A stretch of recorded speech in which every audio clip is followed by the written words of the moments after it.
Section 10 of the South American Republics, Volume 1, by Thomas Cleland Dawson.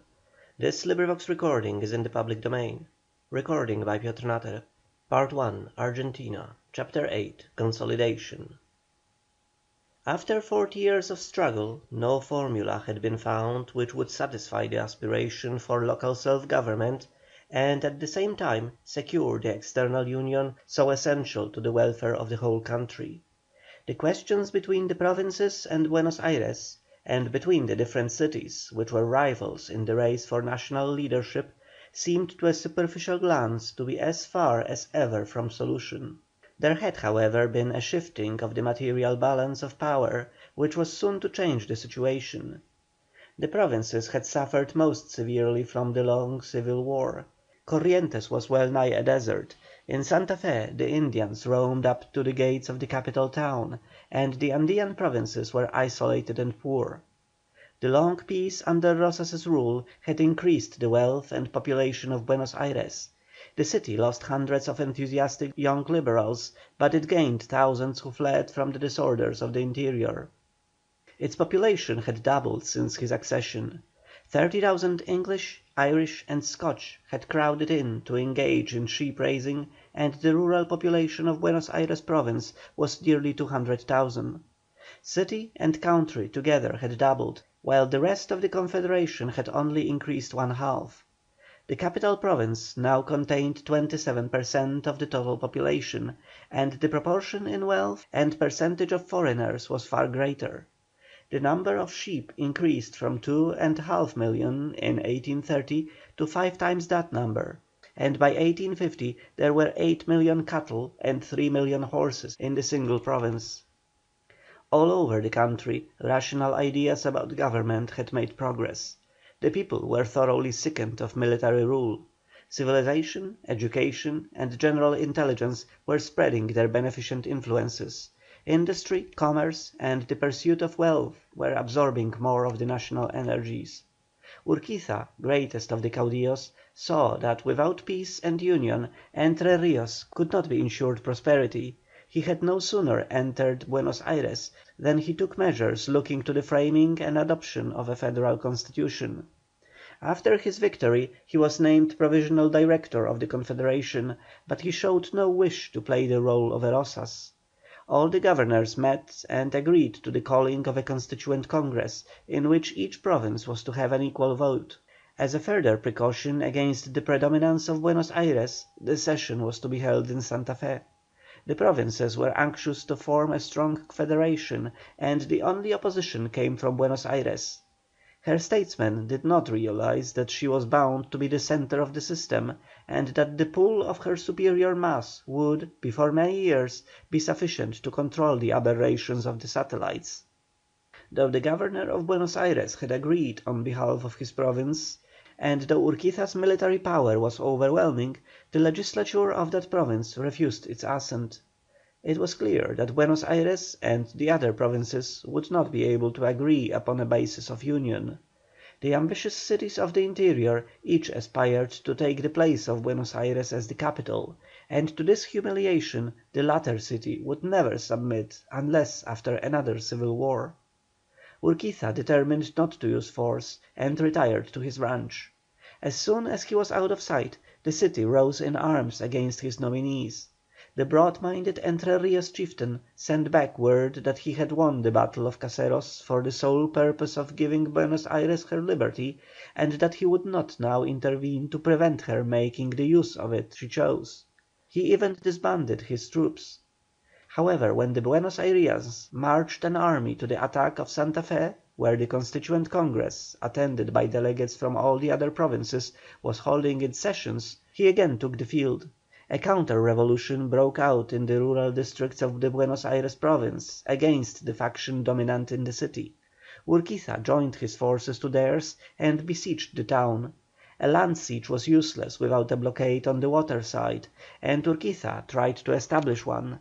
He was unsuccessful, because the commanders of his ships treacherously betrayed him, surrendering to the city party for a heavy bribe. He raised the siege and retired to the northern provinces. Buenos Aires virtually declared her independence of the other provinces by this action, but the latter took no further steps to force her into their union. Urquiza and his followers had, however, accomplished more towards uniting the Argentine into a firmly knit nation than had been done in the previous 40 years. The opposition of Buenos Aires helped convince the other provinces of the necessity of a union. With the mouth of the river in the hands of a hostile State more powerful than any of them separately, the position of Entre Rios, Santa Fé, or any one of the others, would have been critical. Only by uniting could they hope to maintain themselves and avoid absorption in detail. Intelligent Argentines had long been convinced of the desirability of a firm and enduring union, and the present danger crystallized that conviction in men's mind. Back of all this was Urquiza's influence.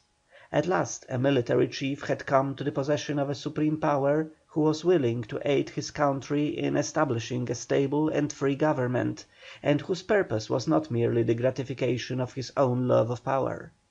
Argentine writers are divided in their opinion of Urquiza's real abilities, and many think that ignorance and irresolution, rather than a lofty patriotism, cost his moderation after his victory over Rosas. Intelligent foreigners, however, who saw the plate for themselves during this period, were unanimous in praising his character, his dignified bearing, his liberality, and his capacities. Argentina had passed the stage when a military dictator was her natural chief. The day for constitutional government had arrived. Urquiza was a product of his time, and consciously or unconsciously embodied the changed political sentiments of his countrymen. On the 1st May, 1853, the Constituent Congress adopted a constitution substantially copied from that of the United States of North America, and that constitution, with a few amendments, had continued to be the fundamental law of the Argentine Republic.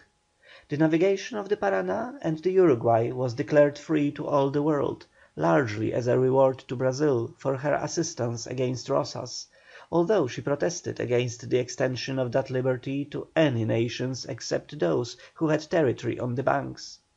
The city of Paraná, in the province of Entre Rios, and on the eastern shore of the Paraná river, was made temporary capital of the Republic. The various provincial capitals had been unable to agree that any of them should have the honour and profit of being the political metropolis, and the city of Buenos Aires was selected as a permanent capital, to become such as soon as the province of that name should enter the Confederation. The delegates had a double purpose in making this selection. Buenos Aires was the natural commercial and political centre, and, all things considered, the most convenient location in the provinces. In the second place, they desired to weaken the great province of Buenos Aires by cutting it in two, and to curb the city's political influence by placing it directly under the control of the Federal Government. Urquiza was naturally selected as the first President, and was recognised by foreign nations. Buenos Aires protested, claiming still to be, for the international purposes, the Argentine nation. She did not, however, formally declare her independence, and seek for recognition as a new power. Buenos Aires, as well as the Confederation, looked forward to the time when she would join the latter. Throughout Urquiza's 6-year term the provinces prospered amazingly. His administration of his province had guaranteed the security of property, and now as President he extended the blessings of peace to much of the rest of the Confederation. The new bonds sat lightly on the outlying provinces of the Andean regions, but Urquiza did not stretch his constitutional authority to interfere with them, satisfied to let them learn by degrees that the right of local self-government, guaranteed by the paper constitution, would be respected in practice. The freedom of navigation caused unprecedented prosperity in the river provinces. The towns on the Paraná and Uruguay doubled in population during his 6 years' service. Corrientes had been continually ravaged by the civil wars as lately as last few years of Rosas's reign, but the assurance of peace was all that was needed to start the rebuilding of the houses and the restocking of the ranches. The impulse in population, wealth, and commerce then given to the river provinces has never since lost its force. Foreign capital and immigration were invited and the rivers and harbours carefully surveyed. Rosario in Santa Fé was made a port of entry and began a growth that has made it second only to Buenos Aires itself. In Buenos Aires events were gradually shaping themselves towards reuniting that province with the Confederation. A liberal provincial constitution was adopted, and though the ruling bureaucracy preferred the status quo, fearing that their own fall from power would follow any triumph of the provincials, they were unable to hold the city in check. It was too evident that the real interests of the city, and even her future commercial supremacy, were menaced by a continuance of the separation. In 1859 the situation became so strained that Buenos Aires marched an army to attack the National Government. Urquiza met it near the borders of Santa Fé and Buenos Aires, and administered a defeat. He advanced to the city and required his vanquished opponents to agree to accept the Constitution of 1853, and to consent that Buenos Aires should become a member of the Confederation. He yielded, however, to the wishes of many Buenos Ayrians, and consented, in the interest of harmony, that the question of the dismembering of the city from the province and capitalizing the former should remain open for future determination. The essential justice in all other aspects of the Constitution of 1853 had long been admitted even in Buenos Aires, and there remained no reason why the latter should not enter the Confederation once and for all. On the 21st October, 1860, General Bartolomé Mitre, Governor of Buenos Aires, swore to the Constitution, saying: "This is the permanent organic law, the real expression of the perpetual union of the members of the Argentine family, so long separated by civil war and bloodshed." Meanwhile Urquiza's term had expired.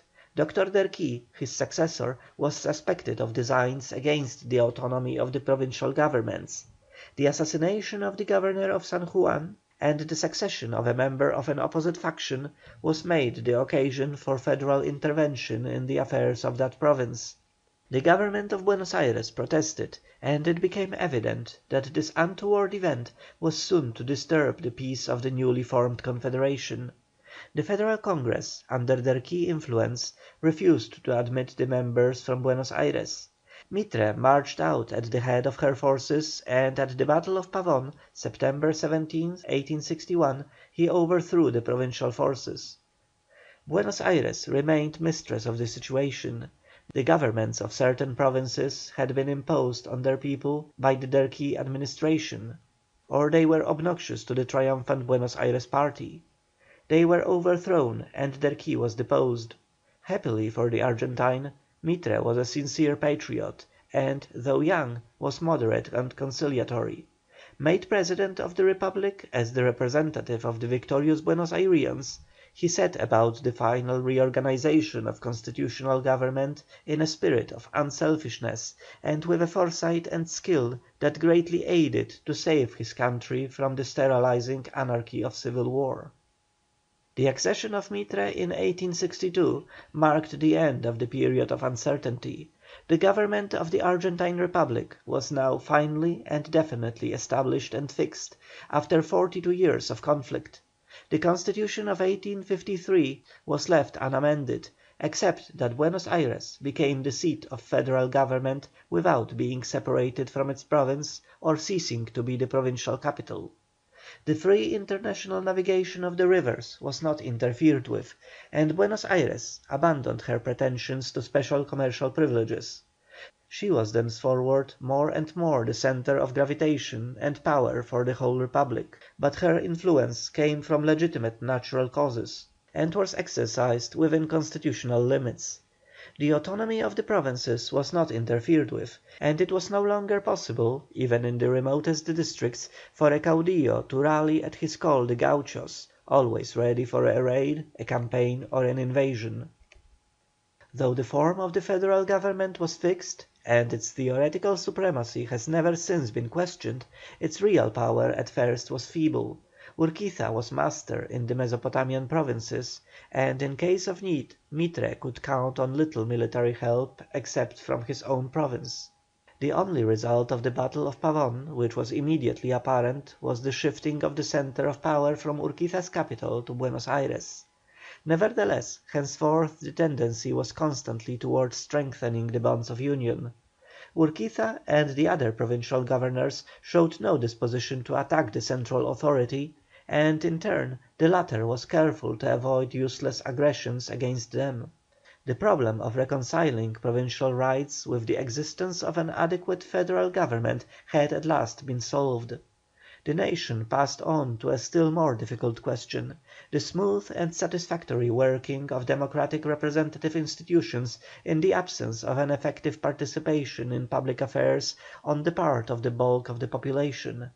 Elections have not carried the prestige of being the expression of the majority will. The ruling classes have been anxious enough to obey the popular voice and to govern wisely, but the people can only gradually be trained into the habit of expressing their will clearly and indisputably at regular elections. The insignificant disturbances to public order which have occurred since 1862 have been indications of dissatisfaction with the imperfect detail working of the complicated system of ascertaining the public wishes, or hasty protests against mistakes on the part of those in power. Never have they endangered the federal constitution, nor diverted the steady course of the nation's progress in the art of self-government. Section 10.